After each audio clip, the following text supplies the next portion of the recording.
सबसे तो पहले मैं आपको अपना इंट्रोडक्शन देता हूँ। मेरा नाम मोहम्मद शमशाद मीर है। राष्ट्रवादी पसमंदा मुस्लिम राष्ट्रीय मंच से राष्ट्रीय अध्यक्ष हूँ। आदरणीय परमपिता माननीय डॉक्टर इंद्रेश कुमार जी के नेतृत्व में हम काम करते हैं। रही बात हाजी और काजी की, 25 साल हो चुके हैं।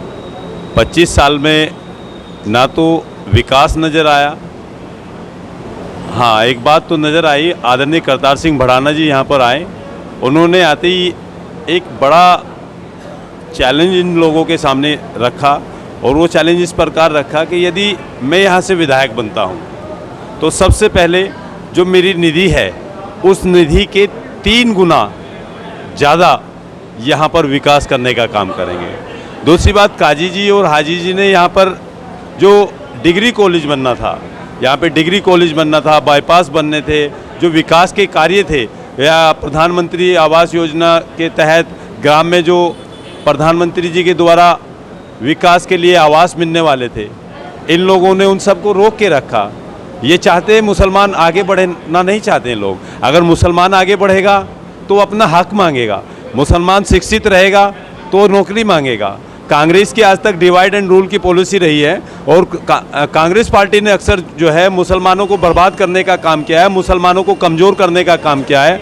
भारतीय जनता पार्टी की एक लीडरशिप बिल्कुल स्पष्ट है। यहाँ सबका साथ और सबका विकास की नीति को लेके काम करते हैं। यहाँ पर चाहे वो इज्जत घर का लाभ हो, वो मुस्लिम भाइयों को भी मिला है, हिंदू भाइयों को भी मिला है। प्रधानमंत्री आवास योजना का लाभ वो हिंदू भाई को भी मिला है, मुसलमान भाइयों को मिला है। आयुष्मान के तहत जो लाभ है वो हिंदू भाइयों को मिला है, मुसलमान भाइयों को मिला है। सबसे अधिक अगर लाभ मिला है वो मुस्लिम भाइयों को मिला है। प्रधानमंत्री आवास योजना के तहत सबसे अधिक घर जो मिले हैं वो सब मुसलमान भाइयों को मिले हैं। आयुष्मान के तहत जो इलाज मिला है वो सबसे ज़्यादा मुसलमान भाइयों को मिला है। ऐसी अनगिनत योजनाएं हैं जिनका लाभ अक्सर प्रधानमंत्री नरेंद्र मोदी जी ने उत्तराखंड के यशस्वी मुख्यमंत्री माननीय पुष्कर सिंह धामी जी के द्वारा ज़्यादातर लाभ मुसलमानों को मिला है। और रही हाजी काजी जी की बात, इन्होंने मुसलमानों को वोट बैंक के आधार पर इस्तेमाल किया है, मुसलमानों को वोट बैंक के आधार पर डराने का काम किया है। इन्होंने कहा है कि भाजपा आएगी तो मुसलमानों को कमज़ोर कर दिया जाएगा, भाजपा आएगी तो मुसलमान को भगा दिया जाएगा। सभी का खून शामिल है इस मिट्टी में, किसी के बाप का हिंदुस्तान नहीं है। यहाँ पे इतना ही हक हिंदू भाई का है, इतना ही हक मुसलमान भाई का है, और हिंदू भाई भी उतना ही यहाँ पे सक्रिय है, मुस्लिम भाई भी यहाँ पे उतना ही सक्रिय है। फ़र्क जो है इन बीच के दलालों ने किया है, जिन्होंने मुसलमानों को कहा कि हम तुम्हारे लिए काम करेंगे, ये फतवा जारी करा देते हैं। और ये उन्हीं जिस पार्टी को ये लाते हैं उनसे पैसा लेते हैं, और उस पैसे से ये चुनाव लड़ते हैं, मुस्लिम वोटों को ये गुमराह करने का काम करते हैं। इससे ज़्यादा हाजी और काजी ने किया क्या है? कोई सवाल अगर आपके मन में हाजी काजी के प्रति है, कोई अच्छा विकास किया है तो आप मुझे बताइए। आज मंगलोर क्षेत्र का ये हाईवे माननीय प्रधानमंत्री जी के द्वारा बनाया गया है। यहाँ पे जितनी सुविधा मिली है 10 वर्षों के अंदर, वो प्रधानमंत्री नरेंद्र मोदी जी के द्वारा दी गई है, उत्तराखंड के मुख्यमंत्री माननीय पुष्कर धामी जी के द्वारा दी गई है।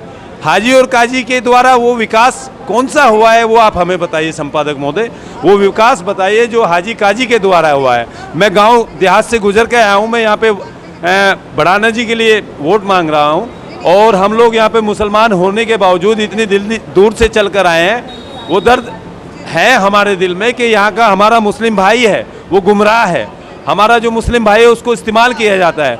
25 सालों के अंदर यहाँ कोई विकास नहीं नज़र आया हमें। 25 सालों में सिर्फ यहाँ पे क्या है, डिवाइड एंड रूल की पॉलिसी नज़र आई है, जिससे कि मुसलमानों को चुनाव आते हैं, इन्हें भड़काते हैं, इनकी वोट लेते हैं, उसके बाद 5 साल तक दिखाई नहीं देते हैं। मैं गांव में गया तो झोजे समाज में गया तो झोजे समाज से मुझे कहा कि हाजी काजी ने तो हमें लूटा है, बर्बाद किया है, हमारे बच्चों को झगड़ालू बनाया है, इनको गुंडागर्दी सिखाई है। तो इस तरह की भावना तमाम क्षेत्रों में नज़र आ रही है, और जहाँ भी हम जा रहे हैं माननीय करतार सिंह भड़ाना के समर्थन में मुसलमान जुड़ रहा है। मुसलमान स्पष्ट दिल से कह रहा है और सच्चे दिल से कह रहा है कि मैं करतार सिंह भड़ाना को वोट दूंगा, मैं करतार सिंह भड़ाना को जिताने का काम करूंगा। और कोई अगर आप बात कहना चाहते हैं संपादक कि कौन सा विकास करा है? आप गाँव जा रहे हो, मुस्लिम समाज के बीच में जा रहे हो, क्या मुस्लिम समाज से आपने सवाल किया विकास के बारे में? हाँ, हमने मुस्लिम समाज से विकास के बारे में सवाल किया, हमने जोजे समाज से भी सवाल किया, हमने अंसारी समाज से सवाल किया, हमने सलमानी समाज से सवाल किया, हमने गाड़े समाज से सवाल किया, हमने तेली समाज से सवाल किया। उनके सवाल इतने मजबूत है कि वे कहते हैं कि हमने 2.5 साल तक काजी को जिताया और 2.5 साल के बाद उनका स्वर्गवास हो गया, मगर 2.5 साल में उन्होंने हमारे लिए कुछ किया नहीं। हम गर्व से ये कहे कि काजी ने किया है, मगर हमें बड़ी शर्मिंदगी है कि हमने वोट दिया है और इन लोगों ने हमारे लिए कुछ नहीं किया है। इस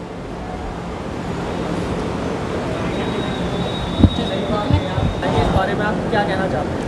देखो, पहली बात तो जो वो लोग ऐसा बोल रहे हैं, मैं जहाँ तक जानती हूँ तो शायद उन्हीं लोगों के पढ़ाए हुए लोग होंगे, उनके अपने लोग होंगे विनी जी।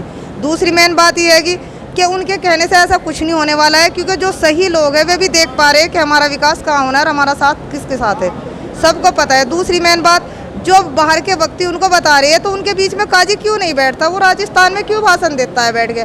आज राजस्थान की जनता का सहयोग में खड़ा है, वो हमारी सहयोग में क्यों नहीं खड़ा होता? कल हम किसके पास जाए?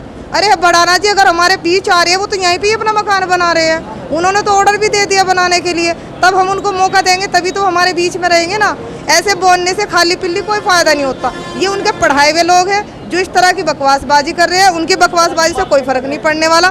दूसरी मेन बात, अल्लाह ने चाहा ना आपके भारी वोटों से जीतेंगे और इंशाल्लाह आने वाले टाइम में भी, अभी नहीं आने वाले टाइम में भी बीजेपी सरकार का ही यहाँ रहेगा और वही विकास करेगी और वही जनता के साथ मिलके चलेगी। मुझे पता है कि भड़ाना जी प्रजा के साथ है और प्रजा के साथ रहेंगे और वो विकास भी करेंगे और अच्छे वोटों से जीतेंगे और उन्हीं का ही बोलबाला होगा।